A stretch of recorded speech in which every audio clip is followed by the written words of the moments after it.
بسم اللہ الرحمن الرحیم۔ السلام علیکم۔ ماہ رمضان کی پہلی جمعرات تیسرا روزہ کے دن جس گھر میں یہ سورت 3 بار پڑھی جائے وہ گھر افطاری سے پہلے ہی کروڑ پتی بن جاتا ہے۔ یہ موقع پھر سال بعد ملنا ہے، ضرور کر لیں۔ بسم اللہ الرحمن الرحیم۔ رمضان المبارک کے مہینے میں حضور نبی کریم صلی اللہ علیہ وآلہ وسلم کے معمولات عبادات و ریاضت میں عام دنوں کی نسبت کافی اضافہ ہو جاتا۔ اس مہینے میں اللہ تعالیٰ کی خشیت اور محبت اپنے عروج پر ہوتی۔ اسی شوق اور محبت میں آپ صلی اللہ علیہ وآلہ وسلم راتوں کو قیام کے بھی بڑھا دیتے۔ حضور نبی کریم صلی اللہ علیہ وسلم کے انہیں معمولات کا ذکر کیا جاتا ہے تاکہ ہم بھی حضور نبی کریم صلی اللہ علیہ وآلہ وسلم کے اسوۂ عمل پر عمل کر کے اس مہینے کی برکتوں اور سعادتوں کو لوٹ سکیں۔ حضور نبی کریم صلی اللہ علیہ وآلہ وسلم رمضان المبارک سے اتنی زیادہ محبت فرمایا کرتے تھے کہ اس کے پانے کی دعا اکثر کیا کرتے تھے، اور رمضان المبارک کا اہتمام ماہ شعبان میں ہی روزوں کی کثرت کے ساتھ ہو جاتا تھا۔ حضور نبی کریم صلی اللہ علیہ وآلہ وسلم اس مبارک مہینے کا خوش آمدید کہہ کر اس کا استقبال کرتے۔ حضور نبی کریم صلی اللہ علیہ وآلہ وسلم نے سوالیہ انداز کے ذریعے صحابہ کرام سے رمضان المبارک کے استقبال کے بارے میں پوچھ کر اس مہینے کی برکت کو مزید واضح کیا۔ جب رمضان المبارک کے مہینے آتے تو حضور اکرم صلی اللہ علیہ وآلہ وسلم صحابہ کرام سے دریافت کرتے، تم کس کا استقبال کر رہے ہو اور تمہارا کون استقبال کر رہا ہے؟ یہ الفاظ آپ نے 3 دفعہ فرمائے۔ اس پر حضرت عمر رضی اللہ عنہ نے عرض کیا، یا رسول اللہ صلی اللہ علیہ وآلہ وسلم، کیا کوئی وحی اترنے والی ہے یا کسی دشمن سے جنگ ہونے والی ہے؟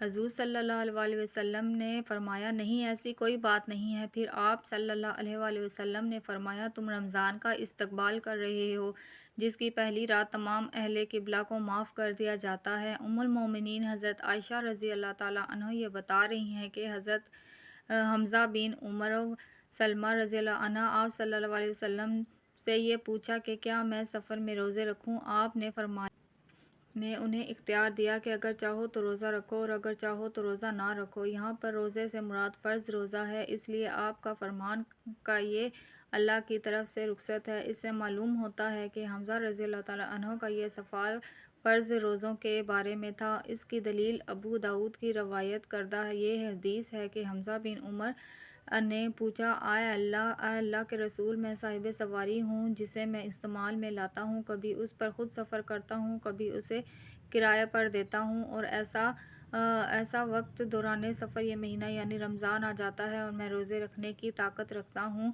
الحدیث اس بات کا یہ بھی احتمال ہے کہ یہ سوال متعلق روزہ رکھنے کے بارے میں تھا، چاہے وہ جواب ہو یا نفل کوئی، کیونکہ عائشہ رضی اللہ تعالیٰ عنہ کا قول ہے اور وہ بہت زیادہ روزے رکھنے والے تھے۔ اس سے یہ واضح ہوتا ہے کہ سفر میں روزہ نہ رکھنے کی اجازت ہے۔ جس نے رخصت کو لے لیا اس نے درست کیا، اور جس نے روزہ رکھ لیا اس کے لیے یہ جائز ہے اس کے روزے کو واجب کا ادا کرنے والا سمجھا جائے۔ ناظرین، اللہ کے پیارے نبی صلی اللہ علیہ وآلہ وسلم نے اپنی حیات زندگی میں نور رمضان دیکھے ہیں، یعنی کہ نور رمضان گزارے ہیں۔ 10ویں رمضان کے شروع ہونے سے پہلے آپ اس دنیا سے پردہ فرما گئے، یعنی کہ آپ اللہ کے پاس تشریف لے گئے۔ اس طرح آپ نے اپنی زندگی میں روزے فرض ہونے سے وفات تک نور رمضان گزاری ہے۔ ہم آپ کو نبی کریم صلی اللہ علیہ وسلم کی افطاری کا ایک ایسا واقعہ بھی بتانے والے ہیں جس کو سن کر یقیناً آپ لوگوں کا دل خوش ہو جائے گا۔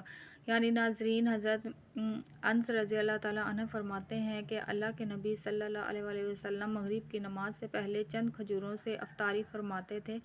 آپ تازہ کھجوروں سے افطاری کرتے تھے، اگر تازہ کھجور نہ ملتی تو پھر آپ خشک کھجور سے ہی سوکھے کھجور سے یعنی افطاری فرماتے تھے۔ اگر کبھی خشک کھجور بھی نہ ملتی تو آپ چند چلو پانی پی کر افطاری کرتے تھے، یعنی کہ تھوڑے سے پانی کو بھی پی کر افطاری کرتے تھے۔ اور ایک اور حدیث میں ہے کہ اللہ کے نبی حضرت محمد صلی اللہ علیہ وسلم ان کھجوروں سے یا پھر کسی ایسی چیز سے افطاری فرماتے تھے جو آگ کی پکی ہوئی نہ ہوتی تھی، جیسا کہ پھل فروٹس، یعنی آپ اس طرح کی چیزوں سے روزہ افطار کرنا زیادہ پسند کرتے تھے۔ اس لیے یاد رکھیں، تازہ تازہ کھجور سے افطاری کرنا مستحب ہے۔ اگر تازہ کھجور نہ ملے تو خشک کھجور سے یعنی چھوارے سے روزہ کھولنا بھی بہتر ہے، اور اگر کبھی خشک کھجور بھی نہ ملے تو پھر پانی سے افطاری کرنا بھی ہمارے نبی کریم کی سنت ہے، یا پھر اس کے علاوہ جوس یا دودھ کے ساتھ بھی روزہ کھولنا بہتر ہے۔ یاد رکھیں، اللہ کے نبی پیارے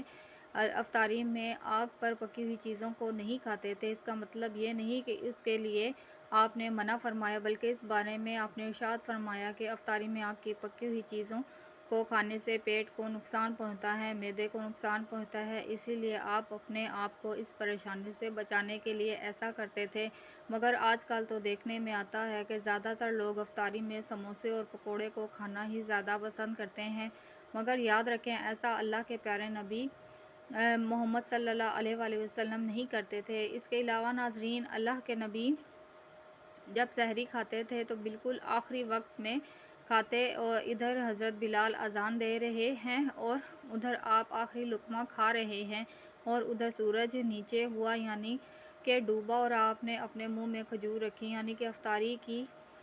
ایسا آپ اس لیے کرتے تھے تاکہ اپنی امت پر بھوک کا وقت کم سے کم آئے۔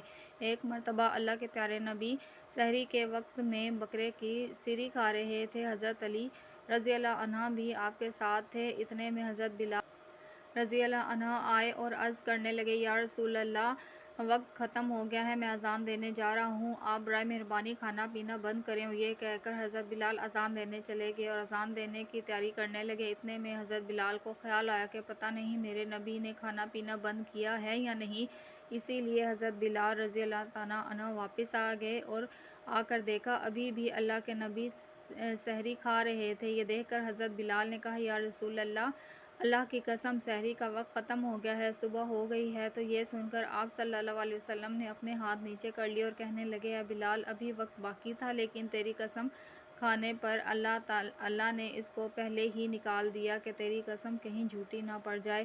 پھر حضرت رضی اللہ تعالیٰ عنہ نے فرمایا، اگر بلال قسم نہ کھاتے تو جب تک میرے نبی کریم صلی اللہ علیہ وسلم کھاتے رہتے تب تک صبح صادق نہ ہوتی۔ اب ناظرین، آپ کو ان 10 چیزوں کے بارے میں بتاتے ہیں جن کو اللہ پیارے نبی صلی اللہ علیہ وسلم بہت پسند فرماتے تھے اور ان کو شوق کے ساتھ تناول فرمایا کرتے تھے۔ یاد رکھیں، اللہ کے پیارے نبی محمد صلی اللہ علیہ وآلہ وسلم کا کھانا پینا بڑا ہی سادہ تھا۔ شہد، زیتون کا تیل، کدو تو آپ بڑے شوق سے کھاتے تھے۔ آپ اپنے منہ اور دانتوں کا بھی بہت خیال رکھتے تھے، اس وجہ سے آپ کچا پیاز اور لہسن کبھی نہیں کھاتے تھے۔ آپ پیاز اور لہسن کو ان کی بدبو کی وجہ سے ناپسند فرماتے تھے۔ یاد رکھیں، اللہ کے پیارے نبی محمد صلی اللہ علیہ وآلہ وسلم کو اگر کوئی چیز یا کوئی کھانا پینا پسند نہ ہوتا تو آپ اس کو چھوڑ دیتے یعنی کہ اس کو نہیں کھاتے تھے، مگر اس چیز کا آپ برا نہیں کہتے۔ حدیث پاک میں ہے کہ اللہ کے نبی کی عادت مبارکہ تھی کہ آپ کو جس قسم کا بھی کھانا مل جاتا تھا آپ اس کو تناول فرما لیتے تھے، یعنی کہ آپ وہ کھانے جو خدا نے حلال کیے ہیں اس کو تناول فرما لیتے تھے۔ مگر یہ 10 چیزیں اللہ کے نبی کو بہت زیادہ پسند تھیں، ان کو آپ بڑے ہی شوق کے ساتھ تناول فرماتے تھے۔ نمبر 1، کھجور۔ ناظرین، اللہ کے پیارے نبی محمد صلی اللہ علیہ وسلم کھجور کو سب سے زیادہ پسند کرتے تھے۔ آپ چند کھجوروں سے افطاری کرتے یعنی کہ تازہ کھجوروں سے آپ کی افطاری کرتے۔ اگر تازہ کھجور نہ ملتی تو پھر خشک کھجور سے افطاری کرتے تھے۔ اگر خشک کھجور بھی نہ ملتی تو آپ پانی سے افطاری کرتے تھے۔ کھجوروں میں سب سے زیادہ آپ کو عجوا کھجور سب سے زیادہ پسند تھی۔ آپ صلی اللہ علیہ وآلہ وسلم نے فرمایا کہ جس گھر میں کھجور ہوتی ہے اس گھر میں کبھی بھی فاقہ نہیں ہوتا۔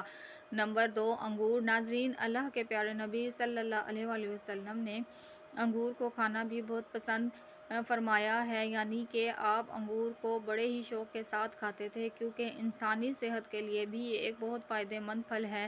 نمبر 3، انار۔ ناظرین، حضرت محمد صلی اللہ علیہ وسلم کو انار کھانا بھی بہت زیادہ پسند تھا۔ آپ انار کو بڑے شوق کے ساتھ کھاتے تھے۔ آپ صلی اللہ علیہ وآلہ وسلم کو انار جنت کے پھلوں میں سے ایک پھل ہے۔ نمبر 4، انجیر۔ اللہ کے پیارے نبی حضرت محمد صلی اللہ علیہ وآلہ وسلم کی پسندیدہ غذاؤں میں سے ایک غذا انجیر بھی ہے۔ آپ صلی اللہ علیہ وسلم نے فرمایا کہ انجیر بھی جنت کے پھلوں میں سے ایک پھل ہے، کیونکہ جنت میں جتنے بھی پھل ہوں گے وہ انجیر کی طرح ہوں گے۔ ان میں انجیر کی طرح نہ کوئی چھلکا ہوگا اور نہ کوئی گٹھلی ہوگی۔ اس کے علاوہ آپ صلی اللہ علیہ وآلہ وسلم نے فرمایا کہ انجیر کا پھل کئی طرح کی بیماریوں کو بھی روکتا ہے۔ نمبر 5 تربوز۔ اللہ کے پیارے نبی صلی اللہ علیہ وآلہ وسلم کو افطاری میں تربوز بھی بہت پسند تھا۔ آپ اکثر تربوز کو کھجور کے ساتھ ملا کر کھاتے تھے۔ حضرت عائشہ رضی اللہ تعالیٰ عنہا سے روایت ہے کہ رسول خدا صلی اللہ علیہ وآلہ وسلم اکثر تربوز کو کھجوروں کے ساتھ ملا کر کھاتے تھے۔ نمبر 6 دودھ۔ ناظرین، دودھ بھی ہمارے پیارے نبی صلی اللہ علیہ وآلہ وسلم کی پسندیدہ غذا ہے۔ آپ کو دودھ بہت زیادہ پسند تھا۔ آپ اکثر گائے اور بکری کا دودھ استعمال کرتے تھے۔ آپ دودھ کو کبھی خالص تو کبھی پانی میں ملا کر پینا پسند کرتے تھے۔ نمبر 7 شہد۔ ناظرین، ہمارے پیارے نبی صلی اللہ علیہ وآلہ وسلم کو شہد بھی بہت زیادہ پسند تھا۔ آپ اکثر شہد کا استعمال کرتے تھے اور انہی شہد کا ذکر قرآن پاک میں بھی کیا گیا ہے۔ نمبر 8 گوشت۔ ناظرین، پیارے نبی صلی اللہ علیہ وآلہ وسلم کو گوشت کھانا بھی بہت پسند تھا۔ آپ نے فرمایا، دنیا اور جنت دونوں جگہ میں سب کھانوں کا سردار گوشت ہوگا۔ آپ صلی اللہ علیہ وآلہ وسلم نے شوربے والے گوشت کو زیادہ پسند فرمایا ہے۔ حدیث پاک میں آیا ہے کہ اللہ کے پیارے نبی شوربے والا اور بھنے ہوئے گوشت کو زیادہ شوق سے تناول فرماتے۔ آپ کو بکرا اور بکری، دمبا اور اونٹ کا گوشت سب سے زیادہ پسند تھا۔ نمبر 9 جو کی روٹی۔ ناظرین، اللہ کے پیارے نبی صلی اللہ علیہ وآلہ وسلم کو جو کی روٹی بھی بہت زیادہ پسند تھی۔ آپ اکثر جو کی روٹی کھانا پسند کرتے تھے اور بغیر چھنے ہوئے آٹے کی موٹی روٹی تناول فرماتے تھے۔ نمبر 10 چاول۔ ناظرین، پیارے نبی صلی اللہ علیہ وآلہ وسلم کو چاول بھی بہت زیادہ پسند تھے۔ آپ چاول کو بھی بڑے شوق کے ساتھ کھاتے تھے۔ آپ صلی اللہ علیہ وآلہ وسلم نے فرمایا کہ اللہ نے چاولوں کے دانے میں بہت برکت رکھی ہے۔ اللہ پاک ہمیں حلال اور کشادہ رزق عطا فرمائے اور ہمارا خاتمہ ایمان پر کرے۔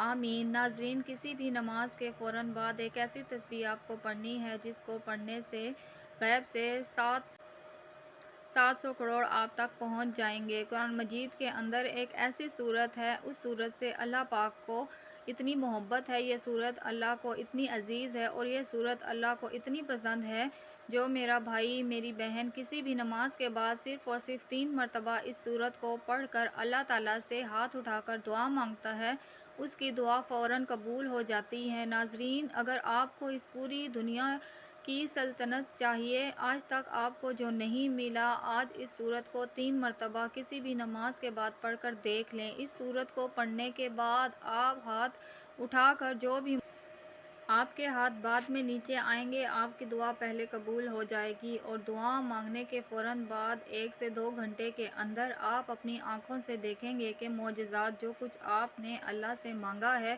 وہ آپ کو مل جائے گا۔ ناظرین، یہ کلام اللہ کی ہے۔ قرآن مجید اللہ کی ایک ایسی کتاب ہے جس کو اللہ پاک نے دنیا کے شروع ہونے سے آج تک اور تا قیامت تک اس کی حفاظت خود کرنے کا عہد کیا ہے۔ یعنی جب سے یہ کائنات بنی ہے، 4 کتابیں نازل ہوئی ہیں، تورات، زبور، انجیل اور قرآن مجید۔ باقی 2-3 کتابیں ہیں جن کی تبدیلیاں ہو چکی ہیں۔ اب ان پر عمل کرنا ہمارے لیے خطرے سے خالی نہیں، لیکن واحد قرآن مجید ایک ایسی کتاب ہے جس کی حفاظت کا ذمہ اللہ نے لے رکھا ہے۔ میرا اللہ قرآن میں فرماتا ہے، میں جسے چاہوں بیٹے عطا کروں اور جسے چاہوں بیٹیاں عطا کروں، جسے چاہوں دونوں ہی عطا کروں، جسے چاہے کچھ بھی عطا نہ کروں، جسے چاہوں عزت دوں اور جسے چاہے ذلیل کر دوں، جس کو چاہوں رزق کے دروازے کھول دوں، جس کا چاہوں رزق تنگ کر دوں۔ ناظرین، یہ میرے اللہ نے خود ان آیتوں میں بتا دیا ہے۔ ہمیں قرآن مجید کی ایک جو آیت ہے جو زبر سے زیر سے پیش ہے اور حق ہے، سچ ہے، اور اس قرآن مجید میں اتنی برکت ہے کہ اتنی طاقت ہے، ایک مرتبہ اگر اس قرآن کو جو شخص اپنے سینے سے لگا لیتا ہے تو پھر اس دنیا کا کوئی چیز نہیں ہے جو اس کو حاصل نہ ہوگی اور دنیا کی تمام پریشانیاں ختم ہو جائیں گی۔ آج قرآن مجید کی ایک مختصر سی سورت کا وظیفہ آپ کی خدمت میں لے کر حاضر ہوئے ہیں۔ اس سورت کی برکت یہ ہے کہ اگر آپ کو دولت کی ضرورت ہے، پیسوں کی شدید ضرورت ہے، کسی کو ذاتی گھر کی ضرورت ہے، کیونکہ ذاتی گھر ایک بہت اہم ترین چیز ہے آج کے اس جدید دور میں، آج کے اس مادی دور میں۔ یہ خوش نصیب لوگ ہیں جن کا ذاتی گھر ہے، تو جن کا نہیں ہے آج اس عمل کے کر کے ایک مرتبہ ہاتھ اٹھا کر اللہ سے مانگ لو، آپ کو 1 مہینے کے اندر اندر آپ کا ذاتی گھر مل جائے گا۔ کیونکہ کرائے کے گھر میں رہنا بھی ایک بہت بڑی پریشانی ہے۔ ہر گھڑی دل میں خوف رہتا ہے کہ اب مالک مکان کا فون آئے گا اور وہ کہے گا سامان اپنا نکال دو اور ہم خود اس گھر میں شفٹ ہو رہے ہیں۔ یا پھر بعض اوقات ایسا بھی ہوتا ہے کہ مالک مکان آپ کو کوئی حرکت پسند نہیں آتی اور اپنا جو اس کا دل ہوتا ہے اس کی تسلی کے لیے آپ کو اپنے گھر سے نکال دیتا ہے، اور ہر سال یہی فکر ستاتی ہے کہ اگلے سال کہاں منتقل ہوں گے، اور گھر کی جو منتقلی ہے یہ بھی ایک بہت بڑی مصیبت ہے۔ اور اس کے علاوہ اگر آپ بیمار ہیں، اپنا علاج کروانا چاہتے ہیں، اچھے ڈاکٹر کو اپنا چیک اپ کروانا چاہتے ہیں، اس عمل کو کرنے کے فوراً بعد اللہ پاک آپ کے رزق کو وسیع و کشادہ فرما دے گا۔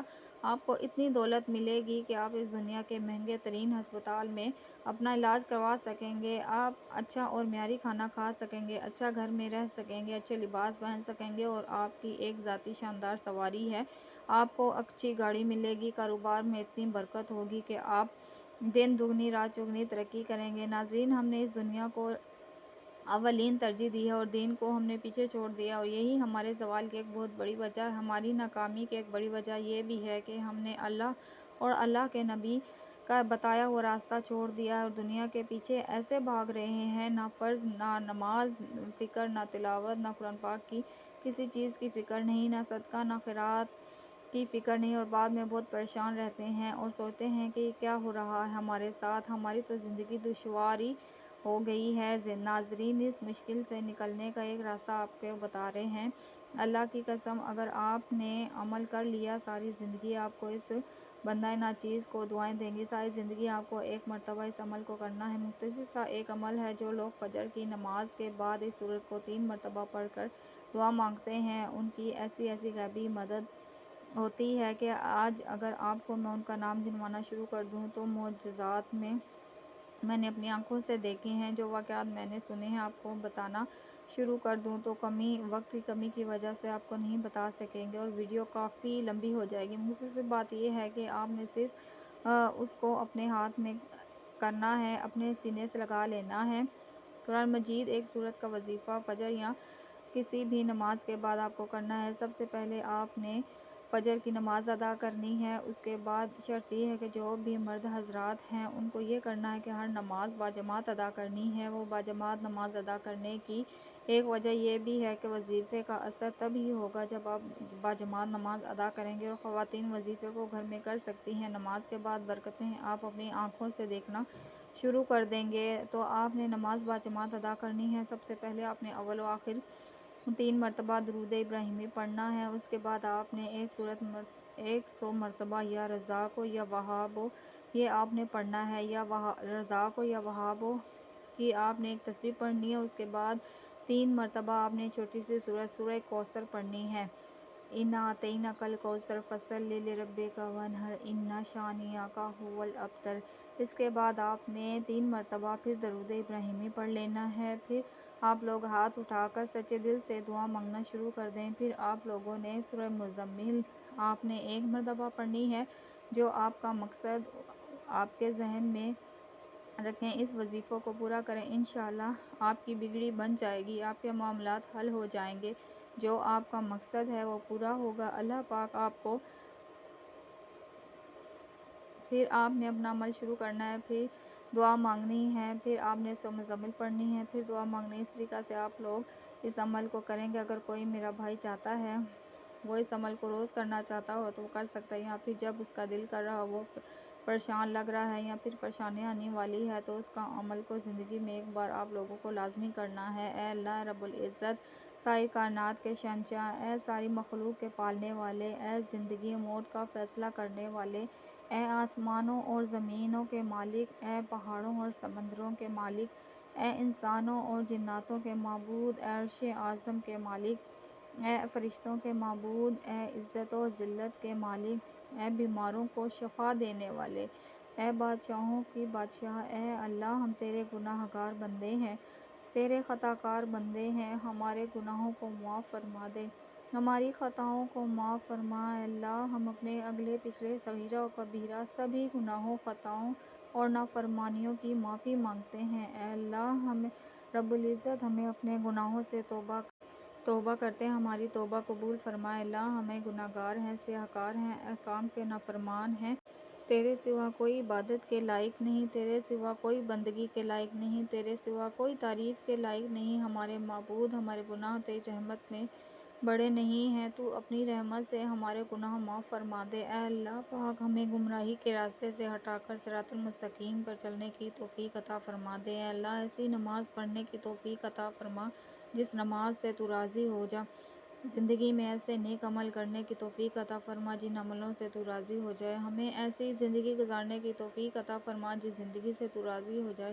ایمان پر زندہ رکھ اور ایمان پر ہی موت عطا فرما۔ اے اللہ ہمیں تیرے احکام کی فرمانبرداری کرنے کا والا بنا دے اور تیرے پیارے حبیب محمد مصطفیٰ صلی اللہ علیہ وسلم کے نیک اور پاکیزہ آداب کو اپنانے والا بنا دے۔ اے اللہ ہماری پریشانیوں کو دور کر دے۔ اے اللہ جو بیمار ہیں انہیں شفائے کاملہ عطا فرما۔ اے اللہ جو بے اولاد ہیں انہیں اپنے خزانوں میں سے نیک اور صالح اولاد عطا فرما۔ اے اللہ جن کے جو کام رکے ہوئے ہیں وہ پورے کر دے۔ اللہ بچھڑے ہوں کو ملا دے۔ اے اللہ شادی شدہ جوڑوں میں محبت اور خلوص پیدا کر دے، ان کی زندگیوں میں برکت ڈال دے۔ اے اللہ تمام لڑکیوں اور لڑکیوں کے نصیب اچھے فرما دے۔ اے اللہ جو قرض کے بوجھ تلے دبے ہوئے ہیں ان کا قرض جلد از جلد ادا کر دے۔ اے اللہ رب العزت شیطان سے ہماری حفاظت فرما۔ اے اللہ حلال رزق کمانے کی توفیق عطا فرما۔ اللہ ہم سب کا حامی و ناصر ہو، آمین ثم آمین۔